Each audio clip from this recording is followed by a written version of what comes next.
No doubt about it. So real quick. Yeah. I do want to ask because we brought it up with the Didi. She Yeah. shot it down immediately. Yeah. You shot it down yesterday very quickly in the chat. And Jay, she has sources in that I don't. And I know. And then Jay in Yeah. our group chat personally was like, I think there's something to this. Yeah.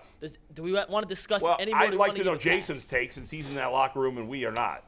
You know, Jason he been laying low on it. He was laying low. You've consistently said, He Jason, ain't said a word. that Paul DePodesta has nothing to do with the day-to-day plan.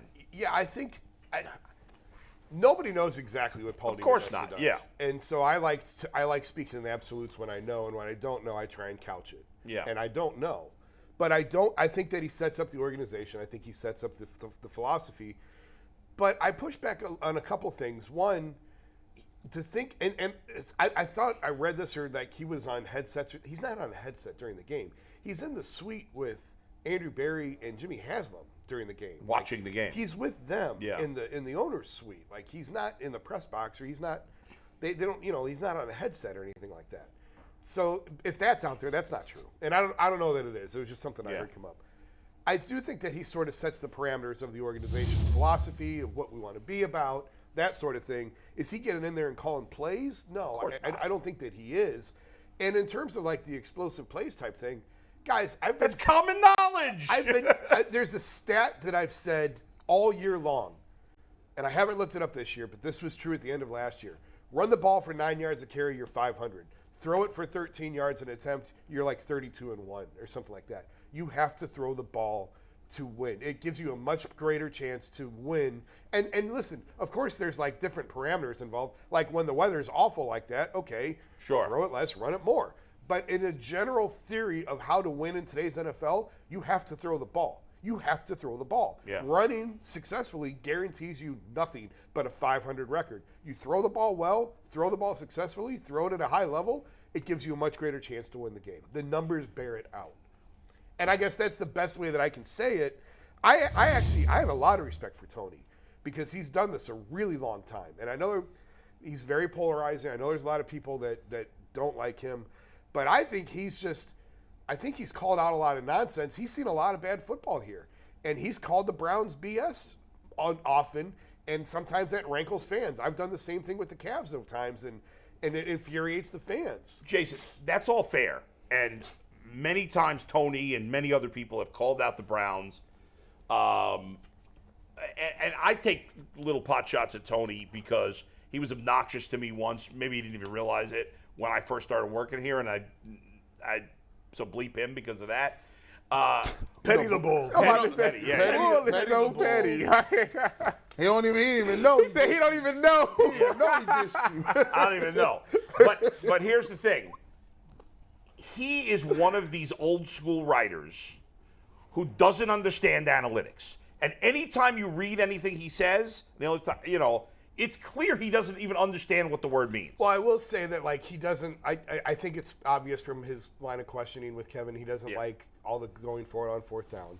I do think it's fair that he doesn't like all the analytics, and that's fine. Like, everyone has their own – like, he's covered this game for a really long time. But this idea that the Browns are the only team invested heavily in analytics is beyond absurdity. And the Eagles, who are the best team in football this year, are just as invested as the Browns are. Actually, he did it in a piece. He does he talked to someone. They did a study on, I think it's a scale of 1 to 10. They say who uses the most analytics. He said the Browns at probably a 9. Then it's the Baltimore Ravens at maybe a 6. Who's coming up with these numbers? Just some random guy. These are his sources. I'm an opinion guy. What was the Eagles number? And the Eagles was at a 4. That's baloney. That's complete nonsense. Good catch. That's you caught it right there. Right. Put it That's back complete nonsense. The Eagles are Yo, this show has really been messed up the last Eagles couple are of boy. 100% invested as much as the Browns are. You can tell people getting their true feelings out on this show. Here's what's funny about the DePodesta conversation. Okay. He's been here for, I don't know, at least 5, 6, 7 years. He points that out too. They've ignored him most of that time. Like, Paul DePodesta didn't want John Dorsey. He didn't want Hugh Jackson. He didn't want Freddie Kitchens. So he's here, but they've ignored him. And I wrote a column, Kevin's first year, they're finally listening to him. Like, this is the first time where they're actually sort of following that script. For as long as he's been here, I mean, I've had people tell me who worked in the building that John basically kicked his group out of meetings. Yeah. And said, Paul, you can stay, but they have to go. Like, they're not part of this. Listen, and Jimmy Haslam is a lunatic, and he might do anything. Anything he does is not surprising. I'm not like arguing in favor of the Browns because I think they're a clown organization. However, this idea that Paul DePodesta went from having zero power in the organization to ruling the organization with an iron fist.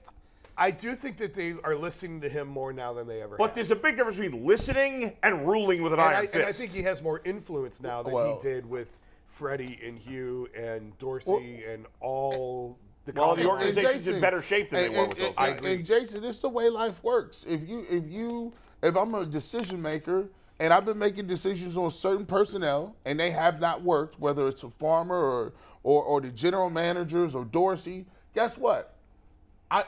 You tend to have a pendulum swing. You tend to say, okay, well, if I was left, let me go right and see if this works. And now if you do get DePodesta, I do think DePodesta is involved. But the problem with the Browns is you can't totally refute this story because we've all been here when they told them to put Johnny Manziel in on the sidelines.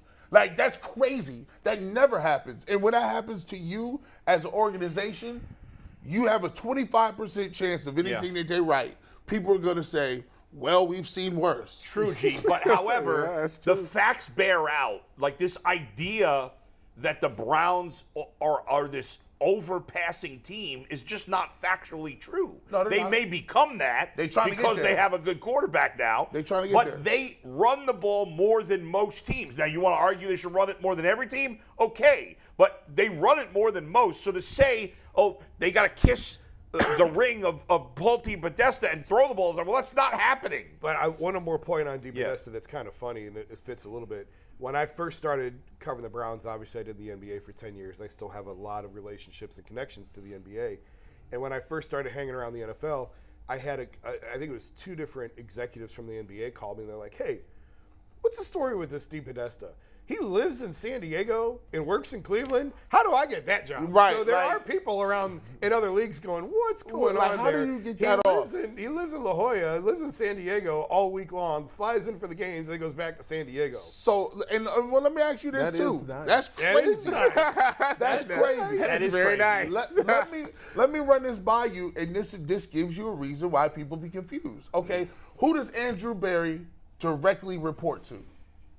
I don't know. Jimmy. I would assume Jimmy.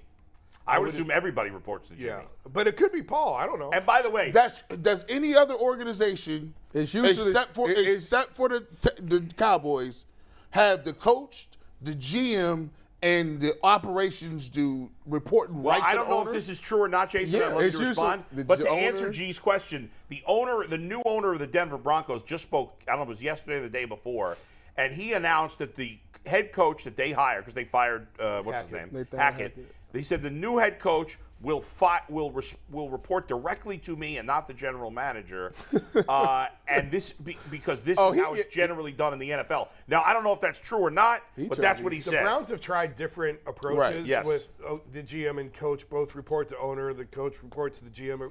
I personally think you're starting a toxic power struggle. I agree. When you have head coach and GM both reporting Right. to the owner. I think that's a bad way to go. I agree, but in this case, I think it's totally ridiculous. So I'm the- with you all. the way- But in this case, Berry and Stefanski are of the same They ilk. look at it the same way, and that's part Yeah. of the reason why I keep screaming.